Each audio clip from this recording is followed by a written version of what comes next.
Hey everyone, welcome back to another rendition of Astrology Interpretations with Anna. So I'm going to start off by saying that I felt it was pertinent to record as far as a planet that just made a transition, and that would be Mars. There's been a few other things going on today that I found also necessary to bring up, both in the realm of workmanship and mental health and just overall energy levels.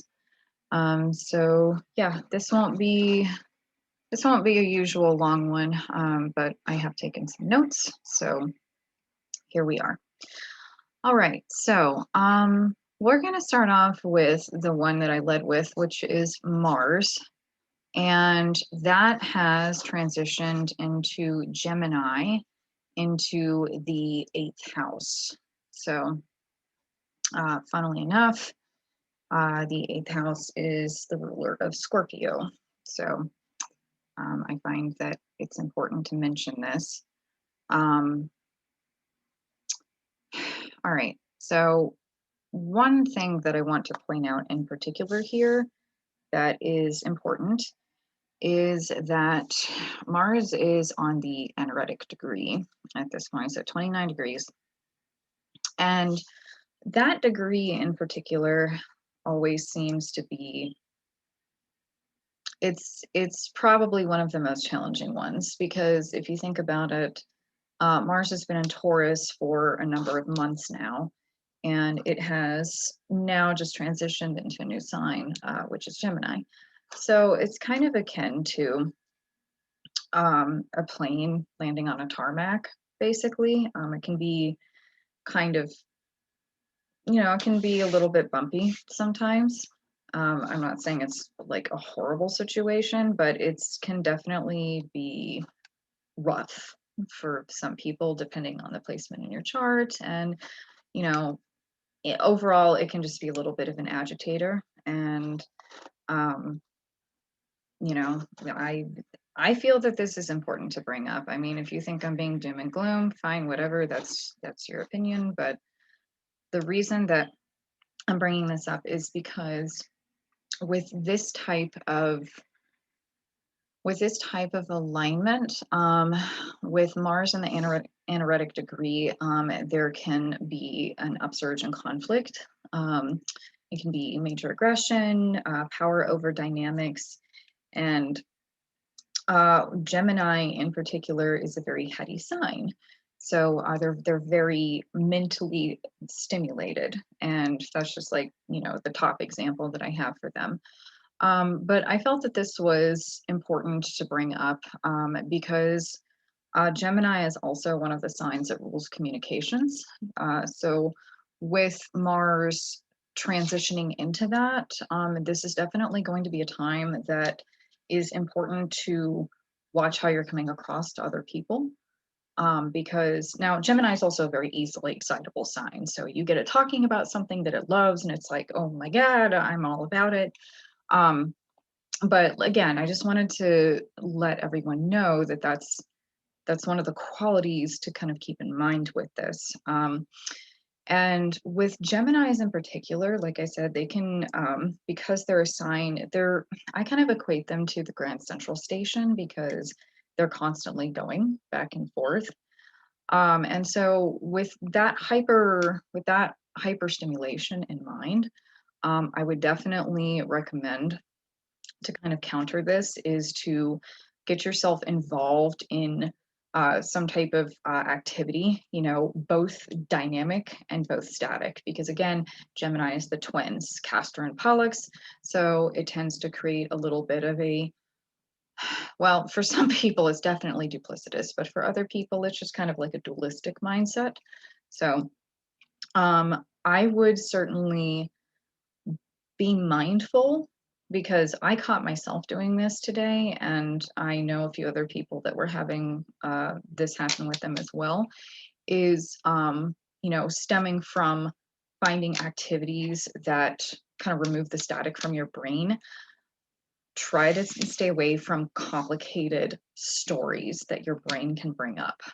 That's another thing that Gemini does, because they're kind of similar to Scorpio in this way, that they can, just kind of easily obsess over something. So to that, I say, find your Zen somewhere, whatever that may look like. But definitely stay away from complicated stories. That is, I'm trying to help you by telling you this. And then, and that includes second guessing communications from other people. It can be a matter of second guessing people's intentions. So with that in mind, I'm definitely encouraging you to just find a way to just cool the jets. So, now, when it comes to, and this is also the other thing about Gemini, is that it is also a sign that deals with friendships as well as siblings. It's a very social sign. Like, they love to interact. That's what they're about. But I would say, again, when it comes to the realm of communication, especially with Mars being here, try to rein in any aggressive tendencies that you might have, because that can definitely take a hand with this. Mars is a very proactive, very assertive type sign, and you might see more of an assertion versus an aggression, which that's okay. But just be mindful of the differences between the two for your own self. So also, because I can never resist talking about this portion. This is definitely an indicator for like kinky sex and experimentation in the realms of mental play. So if you're into the kink scene, congratulations, you've pulled a lotto ticket. Have fun with that. Okay, so now this is going to be indicated both with the Mars transition as well as the next one that I'm going to bring up. But home space is going to be a big issue, at least for the moment. I don't see it lasting too terribly long. But in terms of this next alignment that I'm going to go over, as well as Gemini transitioning, or sorry, Mars transitioning into Gemini, I would be very careful about how you're coming across with your domestic people, whether it's a partner or whether it's a roommate or anything like that. Because live-in situations are definitely indicated as far as a couple of alignments here. And especially with Mars just transitioning out of Taurus. Taurus has a lot to do with like finances and work ethic and things like that. So, we can kind of see a transition from that into it being a more readily discussed topic. So that's just one example of what can be going on there. I would definitely recommend, if you're feeling like aggravated about anything, or if you're just feeling like kind of spun out and you don't know what to do some cardio, because what that's going to do is that's going to get you out of your head and focus on your breath in that moment. And Geminis seem to have a very difficult time breathing. If I recall, their primary area as far as medical astrology is the lungs. I could be wrong. I'm going to double check on that. I know Taurus rules the throat. But in terms of Geminis, again, they're air. So that has a lot to do with the airflow in the body. So very much keeping track of your airflow at this point is indicated. So just to give you an example, I got myself having a severe anxiety attack today. It was earlier today. But funnily enough, I found out Mars was oppositioning Uranus at that point. Thank God that's over. But yeah, that's just something to keep in mind. I'm just going to share that for your health overall. So on to the next part, is Pluto in Capricorn. Oh, actually, just real quick before I move on to Pluto and Capricorn, I do want to point out that since Mars is in the 8th house, there's going to be a lot of transformational effects around this too. The 8th house is very much a Scorpio ruled house, so Mars is actually in more of a comfort zone out here. Um, Again, there's that kinky thing as well, because this does rule the realm of sex.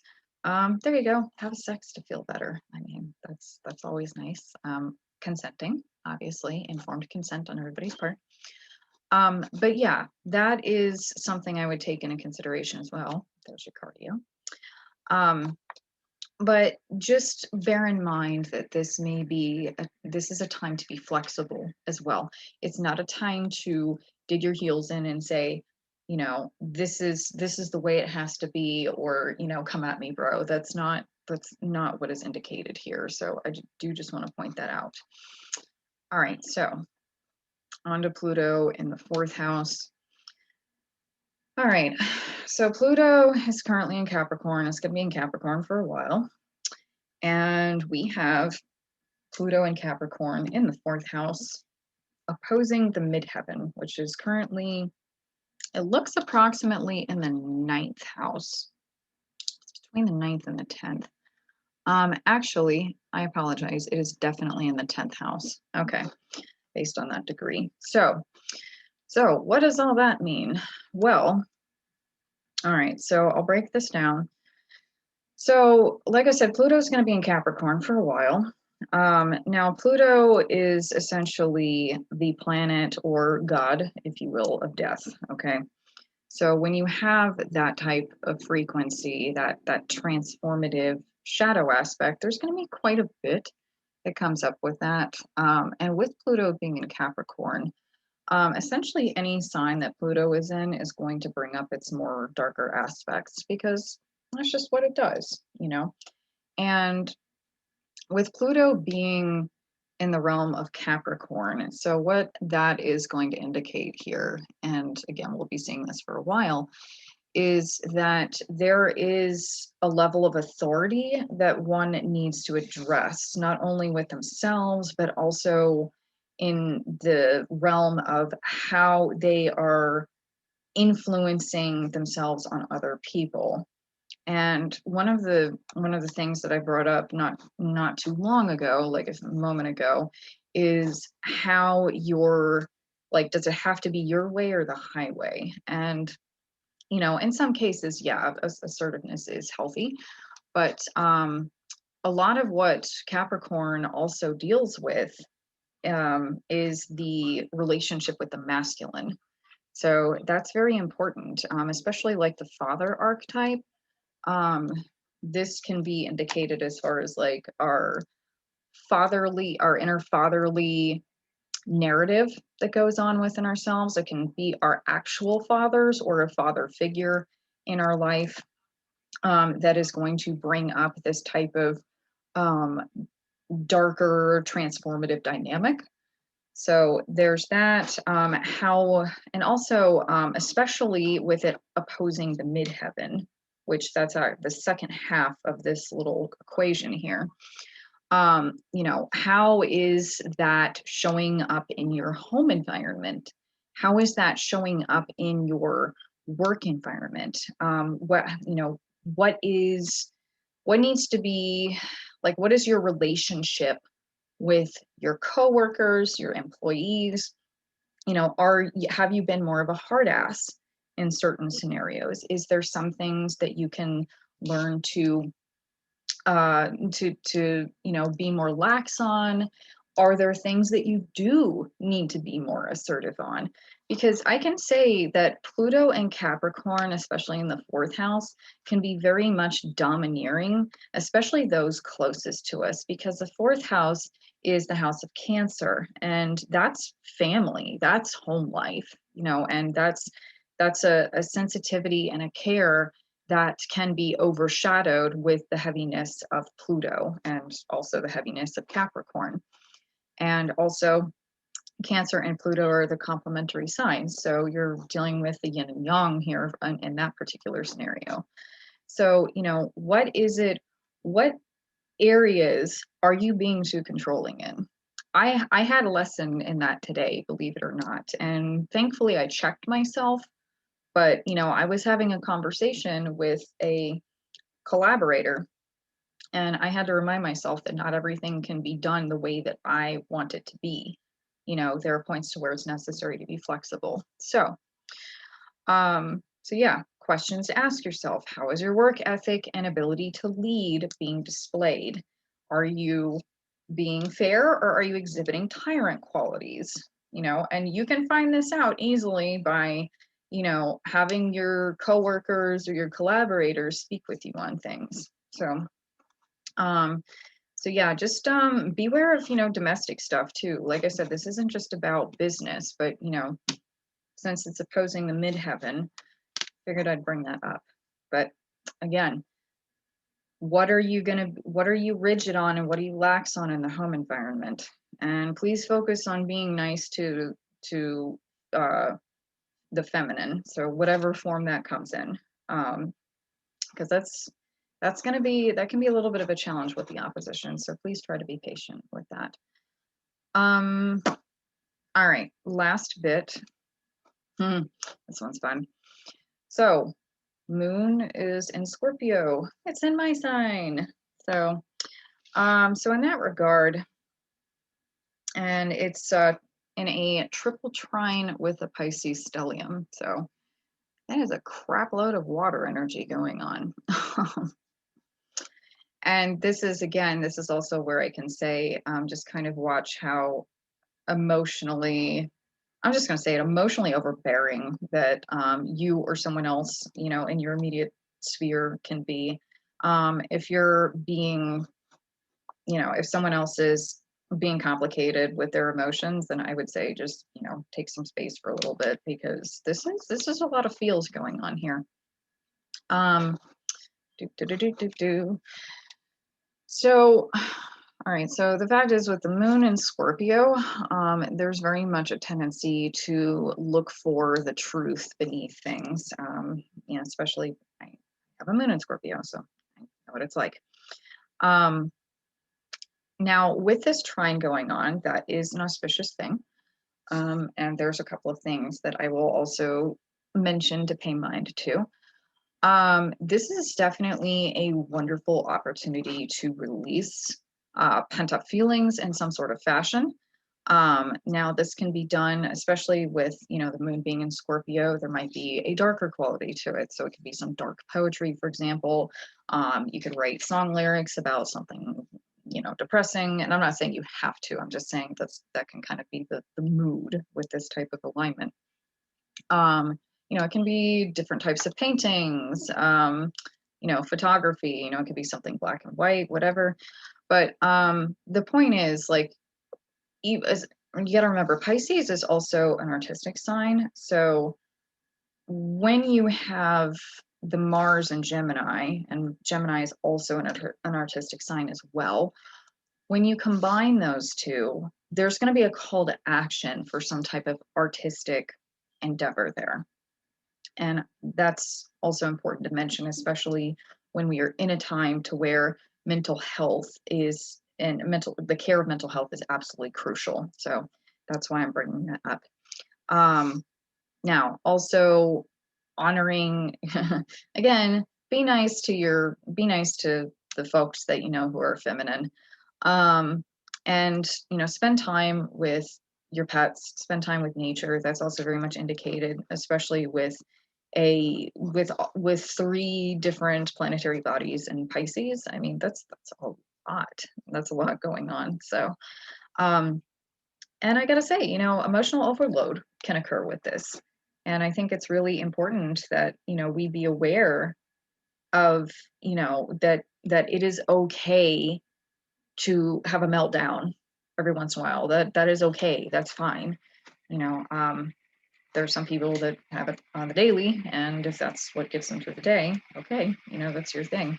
But what I'm saying is that this may be a time where our emotional intelligence is outweighing cognizant intelligence, and that's something to be mindful of.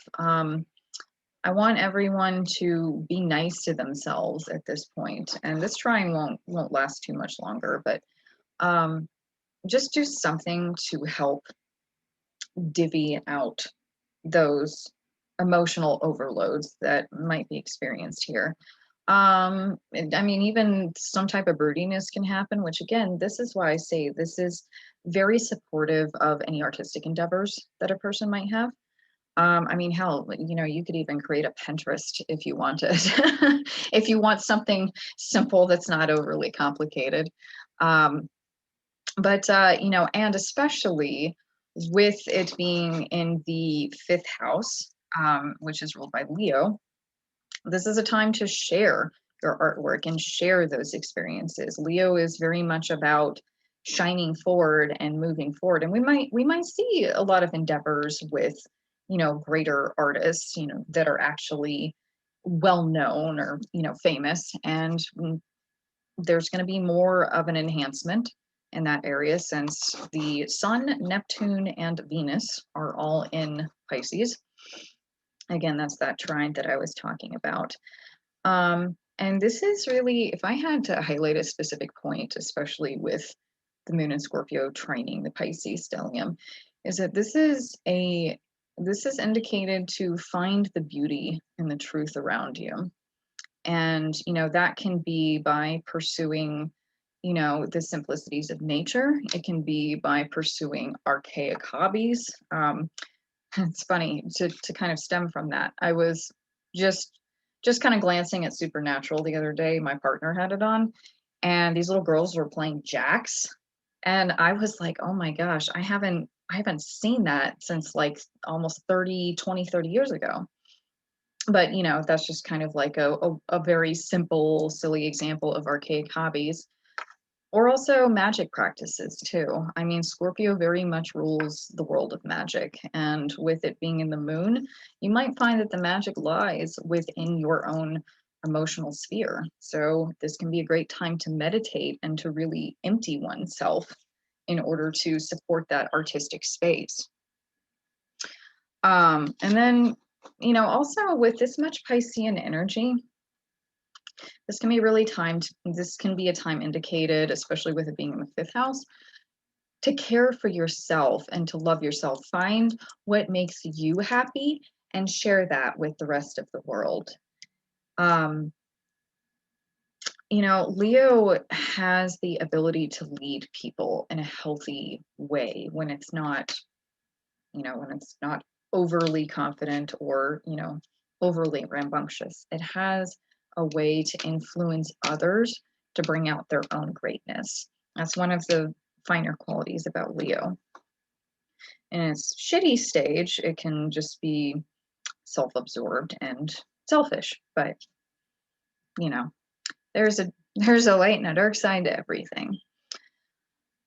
Anyways, like I said, this was more of a short broadcast. I want to thank everyone for sharing their time and tuning in, whether it was 5 seconds, 5 minutes, 15 minutes, whatever you'd like to, sharing I think is really important. And that's why I do these videos. That's why I take these notes. That's why I observe these things, because I want something that I want to share, some of the knowledge that I've accumulated that helps other people. So if you have any questions, feel free to send me a message or friend request me or share your own astrology nerdism. I love hearing from other people about this stuff. Let's see what else. So you can find me on Instagram, YouTube, and Facebook.